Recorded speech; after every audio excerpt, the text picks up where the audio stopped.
यानी अब तक हमारे पास जो डाटा है उसमें से 2397 बच्चे यूक्रेन में हैं जो मेडिकल की पढ़ाई कर रहे हैं या अन्य कुछ मेडिकल से संबंधित कोर्सेज के लिए वहां पर गए हुए थे। कल सायंकाल तक 1400 बच्चों को सकुशल वापसी लाया जा चुका है उत्तर प्रदेश के। हम लोगों ने यहां पर भारत सरकार के साथ समन्वय स्थापित करने के लिए उत्तर प्रदेश शासन का भी एक हम लोगों ने राजस्व विभाग के हमारे अपर मुख्य सचिव एडिशनल चीफ सेक्रेटरी हैं श्री मनोज कुमार सिंह, तो उनकी अध्यक्षता में एक उन्हें नोडल अधिकारी नियुक्त करते हुए राहत आयुक्त श्री रणधीर प्रसाद जी को हम लोगों ने उसके लिए अधिकृत किया है। वे राहत आयुक्त हैं उत्तर प्रदेश के। वह यहां से टोल फ्री नंबर जारी करके उन्होंने पूरे प्रदेश से जानकारी मांगी है और सभी 75 जनपदों के, उत्तर प्रदेश के हमारे सभी 75 जनपदों से छात्र या छात्रा यूक्रेन के किसी न किसी सिटी में मेडिकल की या कोई अन्य कोर्स के लिए वहां पर रह रहे हैं। इनकी संख्या अभी तक हमारे पास 2400 आई है। 2400 में से 1400 की वापसी, सकुशल वापसी कल सायंकाल तक हो चुकी है और जो बाकी 1000 बचे हैं भारत सरकार उसमें प्रयास कर रही है। आज भी कुछ लोग आ रहे हैं। प्रधानमंत्री जी लगातार इसकी बैठकें कर रहे हैं। प्रधानमंत्री जी ने रूस के राष्ट्रपति से भी और अन्य संबंधित से भी बातचीत किया है। यूक्रेन से सटे हुए जितने भी देश हैं, इन सभी जगह भारत के जो भी एम्बेसी हैं वे भी सक्रिय रूप से बॉर्डर पर रह करके सहयोग करने के लिए कार्य कर रहे हैं और 4 केंद्रीय मंत्री स्वयं वहां कैंप कर रहे हैं जो वहां पर सभी छात्रों को वापस लाने के लिए पूरी तत्परता के साथ कार्य कर रहे हैं। लेकिन अभी जो 1000 बच्चे वहां बचे हैं उन्हें वापस लाने के लिए भारत सरकार के स्तर पर और राज्य सरकार के स्तर पर बराबर एक बेहतर कोऑर्डिनेशन है। उनको वापस लाने की पूरी तैयारी भी चल रही है और हम ईश्वर से प्रार्थना करेंगे कि वे बच्चे भी शीघ्र प्रदेश में वापस आएं और उन सभी बच्चों को हम लोग यहां पर सुरक्षित पहुंचा दें, क्योंकि दिल्ली में भी हमारी एक पूरी टीम वहां काम कर रही है जो दिल्ली में रह करके उन सभी लोगों को हम सुरक्षित उनके घरों तक, उनके माँ बाप तक पहुंचाने में योगदान दे सकें।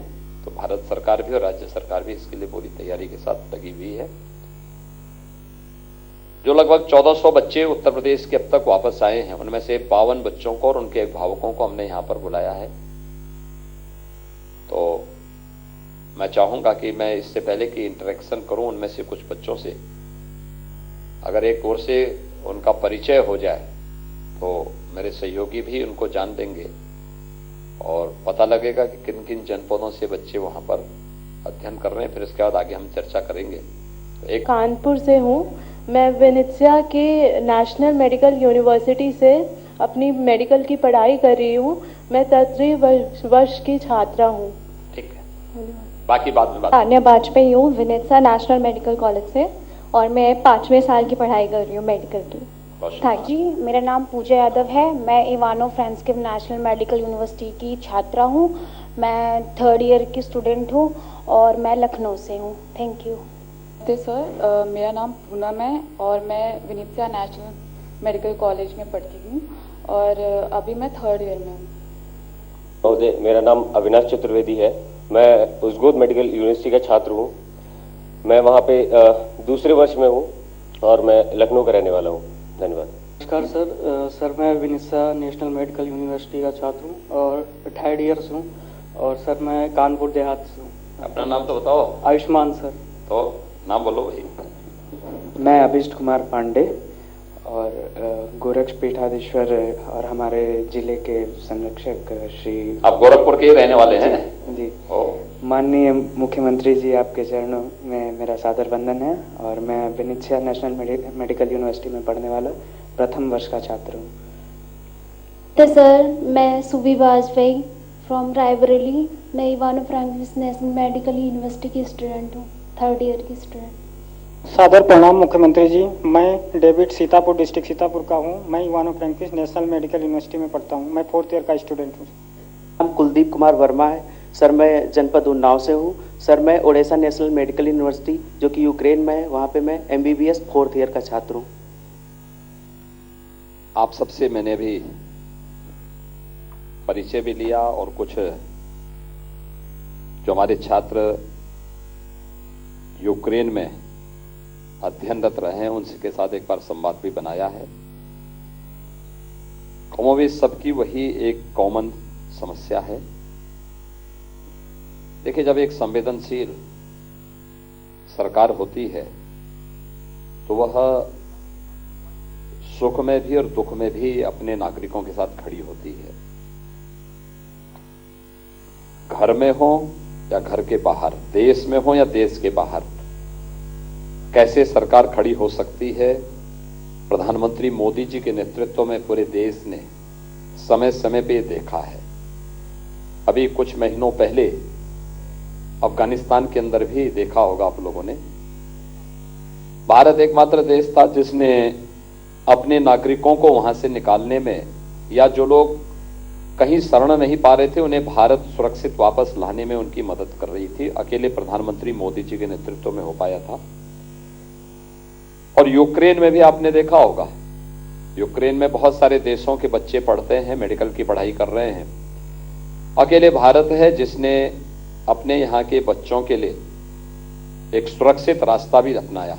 और क्योंकि प्रधानमंत्री मोदी जी के अपने व्यक्तिगत संबंध इतने मजबूत हैं पोलैंड के साथ, रोमानिया के साथ, हंगरी के साथ और अन्य दुनिया के उन तमाम देशों के साथ जहां पर केवल बॉर्डर है तो आप ही के लिए खुला था, या आपको सुरक्षित निकालने के लिए उन देशों ने अपने बॉर्डर को खोल के रखा था। तो हमें प्रधानमंत्री मोदी जी के नेतृत्व पर गौरव की अनुभूति करनी चाहिए। उनकी संवेदना के प्रति हमें प्रधानमंत्री मोदी जी का अभिनंदन करना चाहिए और आभार भी व्यक्त करना चाहिए, क्योंकि इतना यशस्वी नेतृत्व इस देश को प्राप्त हुआ है जिन्होंने दुनिया के सामने भारत को एक नई पहचान भी दिलाई है और भारत के नागरिकों को सुरक्षा की गारंटी भी प्रदान की है। ये वास्तव में भारत के 135 करोड़ लोगों का सौभाग्य है।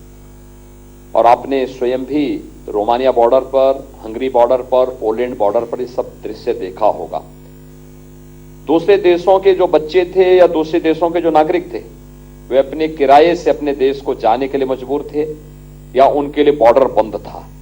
लेकिन अकेले भारत था जहां के बच्चों के लिए भी, यानी जहां के नागरिकों के लिए बॉर्डर भी खोला था और साथ साथ उनकी यात्रा भी सरकार अपने स्वयं के खर्चे पर उनको सुरक्षित वापस लाने का प्रबंध भी कर रही थी। एक संवेदनशील सरकार ऐसे संकट के समय खड़ी होती है जो प्रधानमंत्री मोदी जी ने आप सबके साथ और भारत सरकार ने इस समय आपके साथ खड़े होकर के किया है। और हम लोग जो भी कर रहे हैं प्रधानमंत्री मोदी जी के ही मार्गदर्शन, उनके निर्देश पर ही कर रहे हैं। आपने देखा होगा दिल्ली में इंटरनेशनल एयरपोर्ट के बाहर भारत सरकार की टीम के साथ साथ उत्तर प्रदेश राज्य सरकार की टीम भी वहां पर लगी हुई थी। यूपी भवन वह उत्तर प्रदेश सरकार का भवन है। हमने यूपी के बच्चों के लिए उसको खोला हुआ है कि वहां पर जो भी बच्चे आएंगे उनको वहां रखेंगे। फिर हमारे अधिकारियों की पूरी टीम वहां काम कर रही है। हमने कई जिलाधिकारियों को भी वहां पे कैंप करवाया हुआ है। वे लोग वहां पर जाएंगे। हर जिले के जिलाधिकारी को ये निर्देश दिए गए हैं, वे उन सभी बच्चों के अभिभावकों से मिलेंगे, बातचीत करेंगे, उनकी समस्या का समाधान करेंगे, उन्हें लाने ले जाने में क्या समस्या, कोई समस्या ना हो इसके बारे में भी।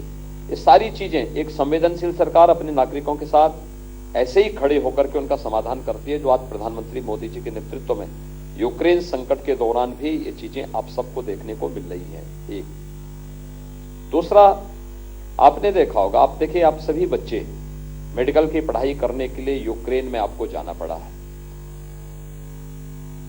कारण है आजादी के बाद से मेडिकल इंफ्रास्ट्रक्चर पर जो ध्यान दिया जाना चाहिए था नहीं दिया गया। आपके सामने मैं आंकड़ा देता हूं, 1947 में देश आजाद हुआ था और 2017 में, यानी 70 वर्षों में उत्तर प्रदेश में केवल 12 गवर्नमेंट मेडिकल कॉलेज खुल पाए थे। कितने खुल पाए थे? 12। और 2017 से 2022 के बीच में हम लोग खोल रहे हैं वर्तमान में 33 नए मेडिकल कॉलेज। 33 नए मेडिकल कॉलेज। देखिए, गवर्नमेंट मेडिकल कॉलेज का लाभ क्या होता है?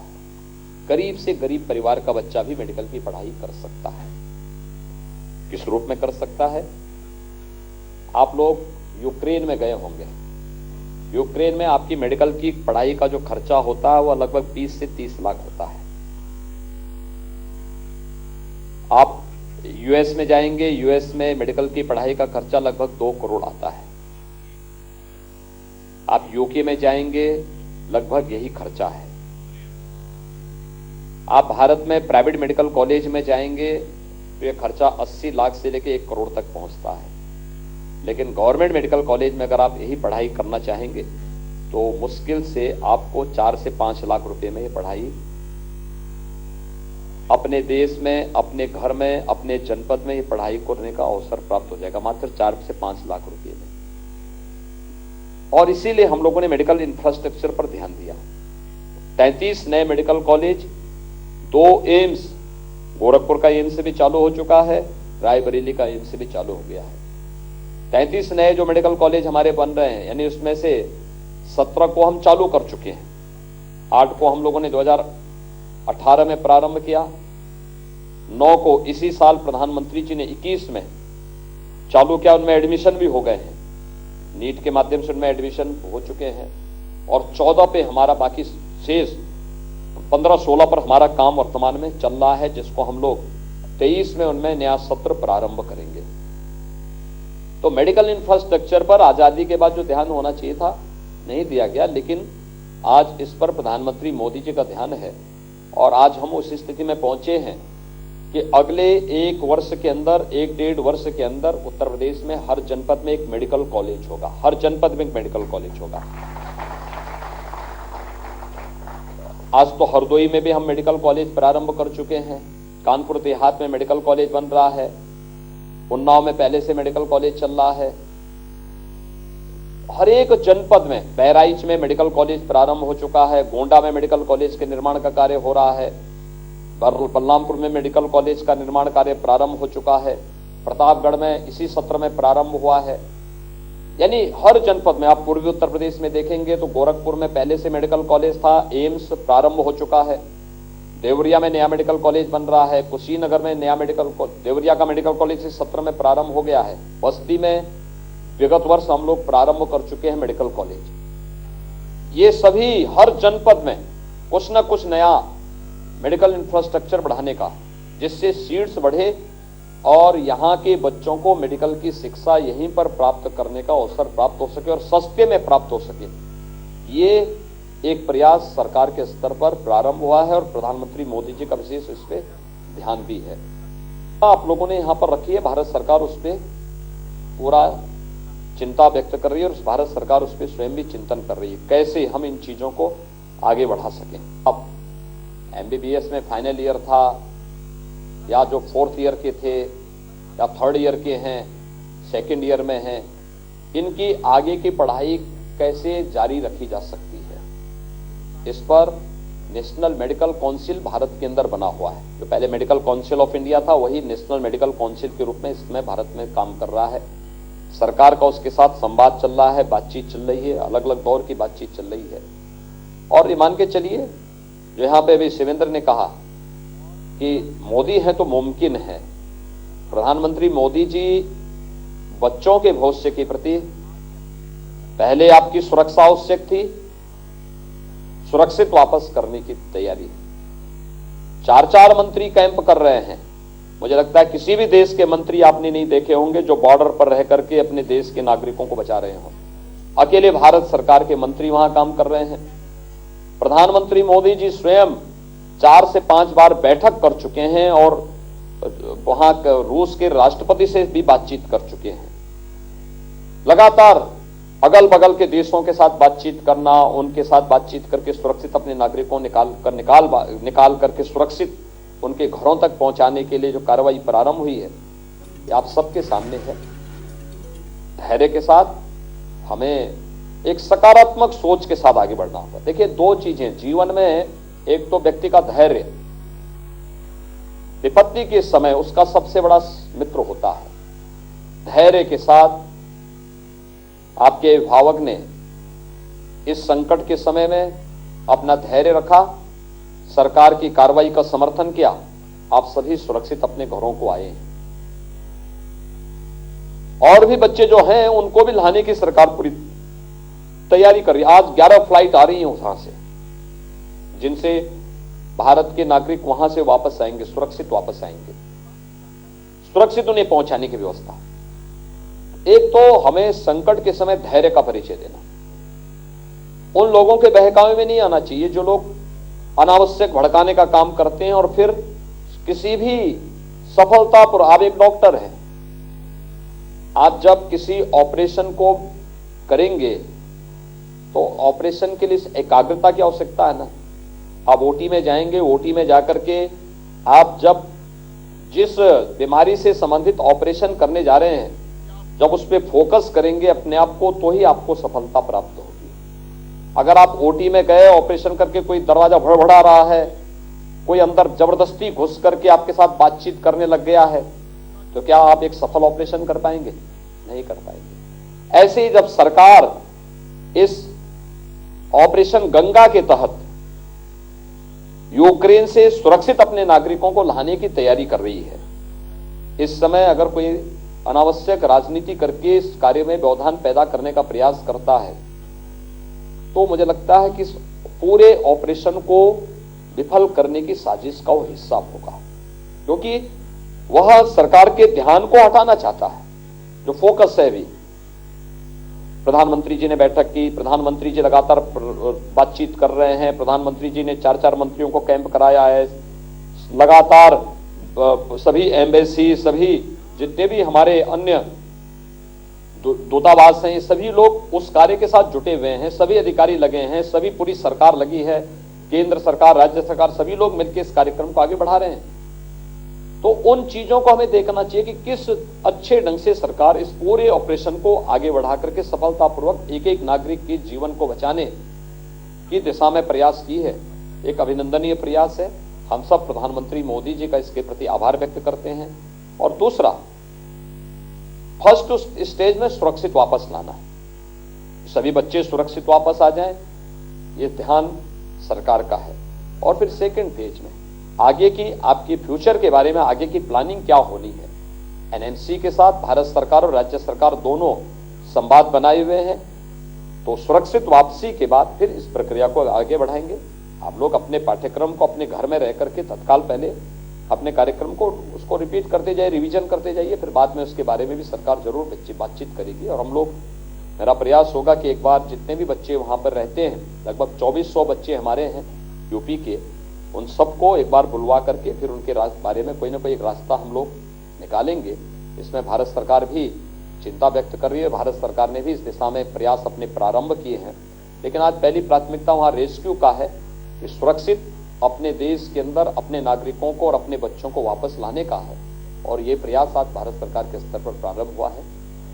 मैं आप सबका एक बार फिर से आपकी सुरक्षित वापसी के लिए प्रधानमंत्री मोदी जी को धन्यवाद देता हूं और ईश्वर के प्रति भी आभार व्यक्त करता हूं कि आप सभी सुरक्षित वापस अपने घरों को आए हैं। आपके माँ बाप, स्वयं आपके जो अभिभावक हैं, माताजी पिताजी आपके हैं, सभी लोग बहुत प्रसन्न हैं, प्रफुल्लित हैं इस बात को लेकर के आपको अपने बीच में पा करके। क्योंकि भारत से बहुत दूर रह करके मेडिकल की पढ़ाई करना और वहां पर युद्ध प्रारंभ हो जाए, अपने आप में एक संकट होता है। क्योंकि जब कोई मिसाइल या कोई बॉम्ब गिरता है तो वो तो किसी का चेहरा देखता नहीं है, वह तो जहां गिरेगा उस पूरे क्षेत्र को पूरी तरह तबाह करके जाता है। इसलिए आपकी सुरक्षित वापसी पहली शर्त थी और वो प्राथमिकता के आधार पर उसको पूरा किया गया है। सेकंड, अन्य चीजों को भी आगे बढ़ाने का काम होगा। निश्चिंत होकर के अपने उसमें रहिए, अनावश्यक बहकावे में आने की आवश्यकता नहीं, और सभी लोगों को आश्वस्त करिए कि मोदी है तो मुमकिन है। एक अभिभावक कभी भी इतने सफल और इतने व्यवस्थित ऑपरेशन कभी नहीं हो पाए थे जितना आज हो रहा है। आपने देखा होगा, आप लोग तो भुक्तभोगी हैं, आपने बॉर्डर पे देखा होगा, आपने एम्बेसी के व्यवहार को देखा होगा, आपने अन्य चीजों को देखा होगा, कितनी संवेदनशील तरीके से एक अभिभावक के सदस्य के रूप में, एक परिवार के अभिभावक के रूप में ये सभी कार्य करते हुए दिखाई दे होंगे। एक बड़ी बात होनी चाहिए और इसको एप्रिशिएट भी करके।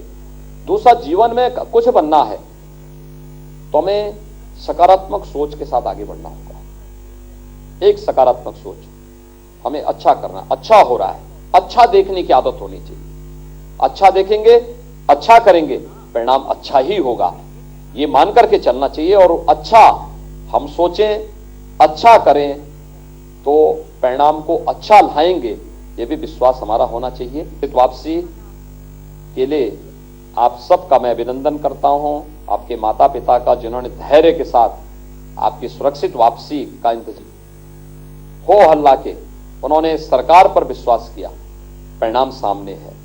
ये सकारात्मक अप्रोच होती है। और बाकी जो बचे हैं वे सभी भी वापस आएंगे, सुरक्षित वापस आएंगे। ये प्रयास सरकार का अपने स्तर पर है।